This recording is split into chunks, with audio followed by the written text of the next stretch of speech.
بسم اللہ الرحمن الرحیم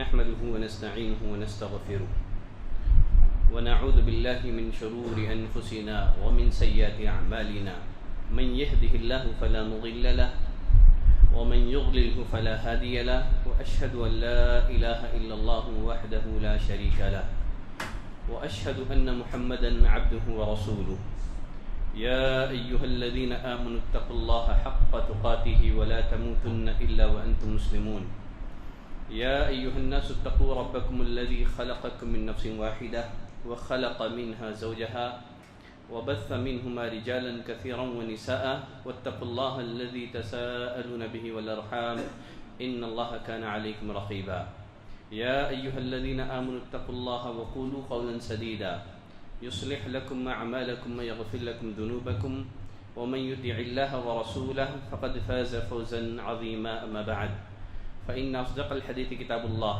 واحسن الهدي هدي محمد صلى الله عليه وسلم وشر الامور محدثاتها وكل محدثة بدعة وكل بدعة ضلالة وكل ضلالة في النار۔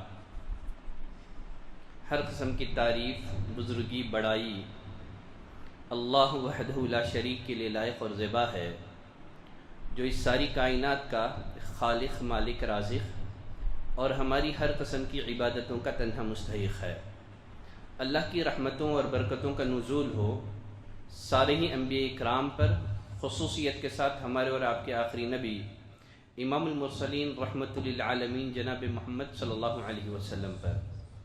برادران اسلام، عزیز دوستوں، خواتین اسلام، سابقہ درس میں صوم کی تعریف کیا ہے اور ساتھ ہی صوم کی تعریف کی روشنی میں، روزے کی تعریف کی روشنی میں روزوں کے شرائط کیا ہیں، اس پر میں نے گفتگو پیش کی تھی۔ آج کے خطبہ جمعہ میں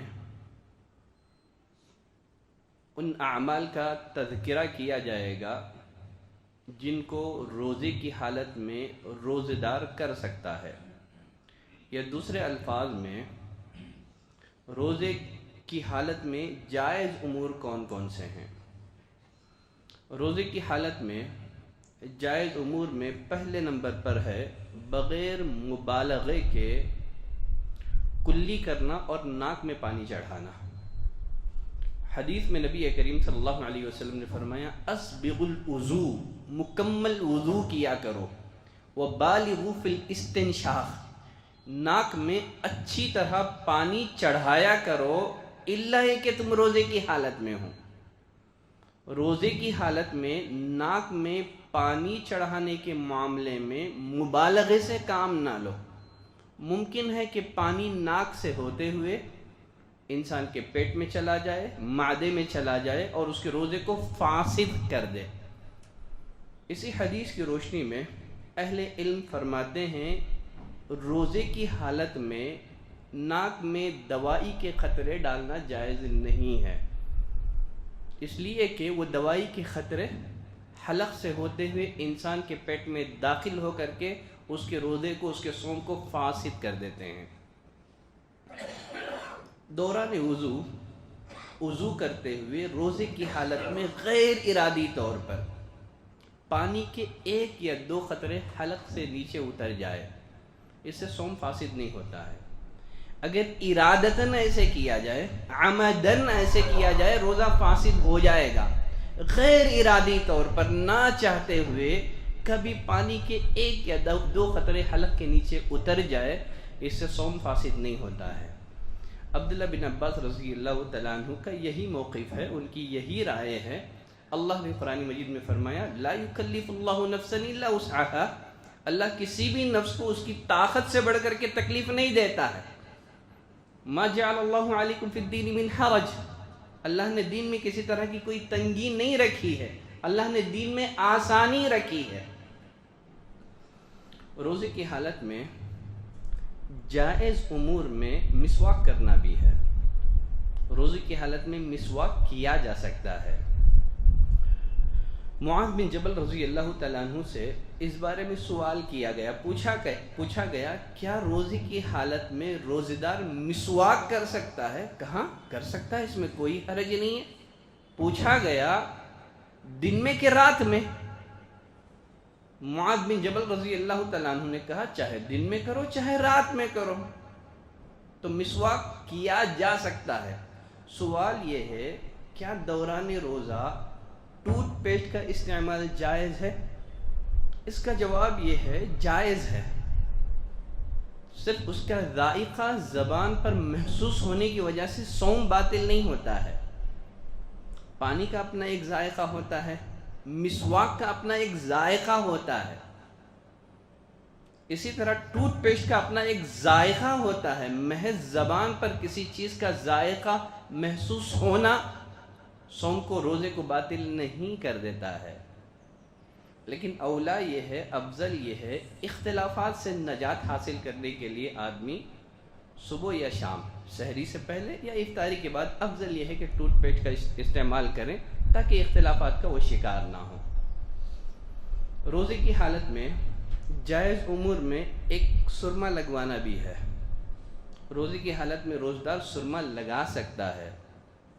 انس بن مالک رضی اللہ تعالیٰ عنہ سے ثابت ہے کہ وہ روزے کی حالت میں سرما لگایا کرتے تھے، لیکن اگر سرمے کا ذائقہ زبان پر محسوس ہو تو اس ذائقے کو نہ نگلے بلکہ تھوک دے، لیکن سرمے کا استعمال جائز ہے۔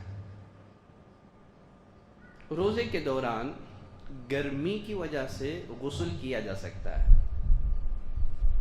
ایک صحابی رسول فرماتے ہیں رأيت النبي صلی اللہ علیہ وسلم يصب الماء على رأسه، میں نے نبی کریم صلی اللہ علیہ وسلم کو دیکھا آپ روزے کی حالت میں اپنے سر پر گرمی کی شدت کی وجہ سے پانی بہایا کرتے تھے۔ تو معلوم ہوا روزے کی حالت میں گرمی کی وجہ سے غسل کیا جا سکتا ہے، اس میں کچھ بھی قباحت نہیں ہے، اس میں کوئی حرج نہیں ہے۔ روزے کی حالت میں خوشبو استعمال کی جا سکتی ہے، روزے کی حالت میں سر پر تیل لگایا جا سکتا ہے۔ سعودیہ کی فتویٰ کمیٹی سے جب اس بارے میں سوال کیا گیا تو فرمایا کہ تیل لگانے سے صوم فاسد نہیں ہوتا ہے، روزہ فاسد نہیں ہوتا ہے۔ امام بخاری رحمۃ اللہ علیہ نے صحیح بخاری میں عبداللہ بن مسعود رضی اللہ تعالیٰ عنہ کا یہ قول نقل کیا ہے، وہ فرماتے ہیں اذا کان صوم احدکم، جب تم میں سے کسی کے روزے کا دن ہو اس کو چاہیے اس حال میں صبح کرے کہ اس کے سر پر تیل ہو، اس کے سر پر تیل لگا ہوا ہو اور کنگھی کی ہوئی ہو۔ تو معلوم ہوا کہ روزے کی حالت میں تیل استعمال کیا جا سکتا ہے، اس میں کچھ بھی قباحت نہیں ہے، اس میں کوئی حرج نہیں ہے۔ جنابت کی حالت میں روزہ رکھنا اور بعد میں غسل کرنا یہ بھی جائز ہے۔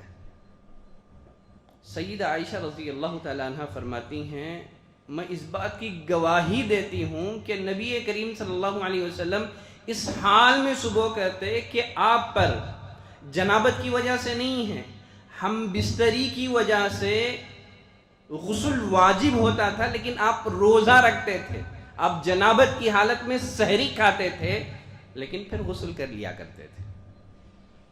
معلوم ہوا سیدہ عائشہ رضی اللہ تعالیٰ عنہ کی اس روایت سے نبی کریم صلی اللہ علیہ وسلم جنابت کی حالت میں روزہ رکھتے تھے، سحری کھاتے تھے، بعد میں فجر کی نماز سے پہلے آپ غسل کر لیا کرتے تھے۔ تو معلوم ہوا کہ آدمی جنابت کی حالت میں روزے کا آغاز کر سکتا ہے۔ جنابت کی حالت میں، جنابت ناپاکی کی ایسی حالت کو کہتے ہیں جس میں غسل واجب ہو جاتا ہے، تو جنابت کی حالت میں آدمی روزہ رکھ سکتا ہے، روزے کا آغاز کر سکتا ہے، جنابت کی حالت میں سحری کھا سکتا ہے، لیکن نماز فجر سے پہلے غسل کر کے وہ باجماعت نماز ادا کرے گا۔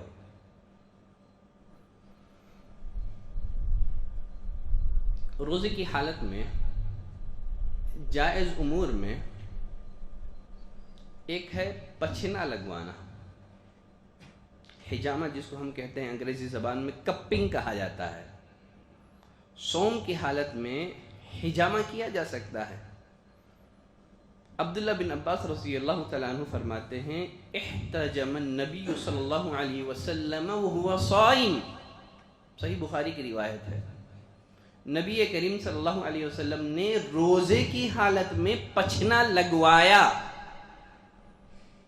تو روزے کی حالت میں ہجامہ کیا جا سکتا ہے۔ بقیہ وہ روایت جس میں اس بات کا ذکر ہے کہ روزے کی حالت میں اگر ہجامہ کیا جائے، پچھنا لگوایا جائے تو روزہ باطل ہو جاتا ہے، صوم باطل ہو جاتا ہے، وہ روایت منسوخ ہے۔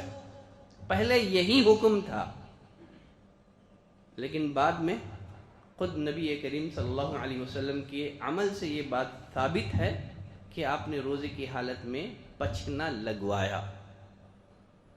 اسی حدیث سے استدلال کرتے ہوئے اہل علم نے کہا کہ اگر بلڈ ٹیسٹ کے لیے جسم سے اگر خون نکالا جائے، ہجامہ میں ہوتا کیا ہے؟ جسم سے فاسد خون نکالا جاتا ہے۔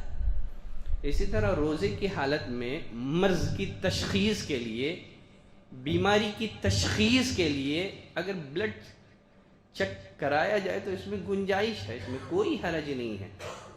روزے کی حالت میں ٹھوکر لگنے کی وجہ سے یا کسی اور وجہ سے انسان کے جسم سے خون بہہ پڑے، اس سے صوم باطل نہیں ہوتا ہے۔ دانتوں سے خون نکل آئے، اس سے صوم باطل نہیں ہوتا ہے۔ اب یہاں ایک سوال یہ رہ جاتا ہے جو عموماً لوگوں کی طرف سے رمضان کے مہینے میں سوال پوچھا جاتا ہے، وہ یہ ہے کیا روزوں کی حالت میں انجیکشن لیا جا سکتا ہے؟ دیکھیں، انجیکشن جو ہوتے ہیں وہ دو طرح کے ہوتے ہیں۔ نمبر ایک، غذائیت والے انجیکشن، ایسے انجیکشن جو غذا کا کام دیتے ہیں، جس سے انرجی حاصل ہوتی ہے، جو آدمی کو غذا سے بے نیاز کر دیتے ہیں، جیسے گلوکوز وغیرہ ہے، یہ آدمی کو کھانے پینے سے بے نیاز، اس سے آدمی کو انرجی حاصل ہوتی ہے۔ تو غذائیت والے انجیکشن روزے کی حالت میں جائز نہیں ہے۔ بقیہ ایسے انجیکشن جو غذائیت والے نہیں ہیں، جو مرض کو دور کرتے ہیں، بیماری کو دور کرتے ہیں، تو روزے کے دوران ایسے انجیکشن کا استعمال، اس میں کوئی حرج نہیں ہے، اس میں کچھ بھی قباحت نہیں ہے۔ حتیٰ کہ اہل علم کی ایک جماعت اس بات کی بھی قائل ہے کہ روزے کی حالت میں آکسیجن کا بھی استعمال کیا جا سکتا ہے، اس میں کوئی حرج نہیں ہے، بشرط یہ ہے کہ آکسیجن میں دواؤں کی ملاوٹ نہ ہو۔ اگر دواؤں کی ملاوٹ ہو تو بہتر ہے کہ وہ روزہ توڑ دے، بعد میں اپنے چھوٹے ہوئے روزوں کی قضا دے دے۔ اس مسئلے میں اختلاف ہے اہل علم کے مابین۔ تو یہ روزوں کے دوران کچھ جائز امور کا میں نے تذکرہ کیا، ابھی کچھ امور ہیں جن کا تذکرہ کیا جائے گا۔ اللہ سے دعا کرتے ہیں کہ پروردگارہ تو ہمیں کتاب اور سنت کے جو احکامات ہیں، کتاب اور سنت کی جو تعلیمات ہیں، اس کا پاس و لحاظ کرتے ہوئے صوم کے اس عمل کو انجام دینے کی تو ہمیں توفیق عطا فرما۔ سبحانک اللہم و بحمدک، اشہد ان لا الہ الا انت، استغفرک و اتوب الیک۔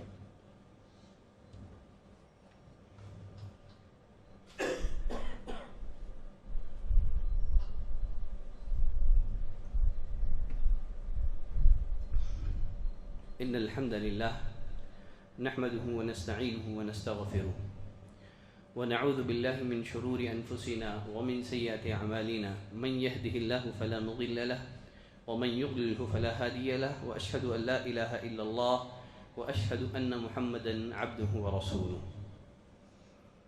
روزے کے دوران جائز امور میں سے، جائز کاموں میں سے ایک کام سالن کا ذائقہ چکھنا بھی ہے۔ عبداللہ ابن عباس رضی اللہ عنہما فرماتے ہیں کہ اگر شوہر غصے والا ہے، اگر سالن میں کچھ اونچ نیچ ہو جائے، اگر شوہر غضبناک ہو جائے، بعض شوہروں کا مزاج ہوتا ہے وہ کسی بھی طرح کی کمی کو برداشت نہیں کرتے ہیں، اگر شوہروں کا مزاج ایسے ہو کوئی حرج نہیں ہے، عورت سالن کا ذائقہ چکھیں زبان پر، پھر اس کو نہ نگلے بلکہ تھوک دے۔ تو عبداللہ ابن عباس رضی اللہ عنہما کے فتوے کی روشنی میں اگر عورتیں چاہیں گھر میں سالن پکواتے ہوئے اس کا ذائقہ اپنی زبان پر چکھ سکتے ہیں نگلے بغیر، لیکن بعد میں اس کو تھوک دیں گی. روزے کی حالت میں اسی طرح تھوک نگلا جا سکتا ہے، بالارادہ نہیں ہے. یہ سب کام کوئی بھی آدمی بالارادہ نہیں کرتا ہے، تو اس سے صوم باطل نہیں ہوتا ہے. روزے کی حالت میں آدمی اپنی بیوی سے بوسہ لے سکتا ہے. سیدہ عائشہ رضی اللہ تعالیٰ عنہ فرماتی ہیں کہ آپ صلی اللہ علیہ وسلم اپنی بیویوں کا بوسہ لیا کرتے تھے. نبی کریم صلی اللہ علیہ وسلم کے پاس 2 لوگ آئے. یہ اجازت اس صورت میں ہے یا اس انسان کے لیے ہے جس کو اپنے نفس پر، اپنے خواہشات پر کنٹرول ہو. جس انسان کو اپنے نفس پر، اپنی خواہشات پر کنٹرول نہ ہو، ایسا انسان روزے کی حالت میں بیویوں کا بوسہ نہیں لے سکتا. نبی کریم صلی اللہ علیہ وسلم کے پاس 2 لوگ آئے.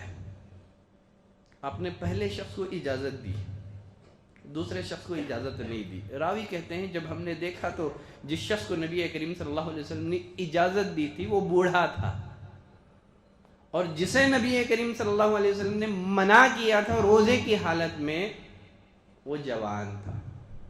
تو معلوم ہوا جس انسان کو اپنے آپ پر کنٹرول ہو، اپنے خواہشات پر کنٹرول ہو، روزے کی حالت میں یہ کام جائز ہے.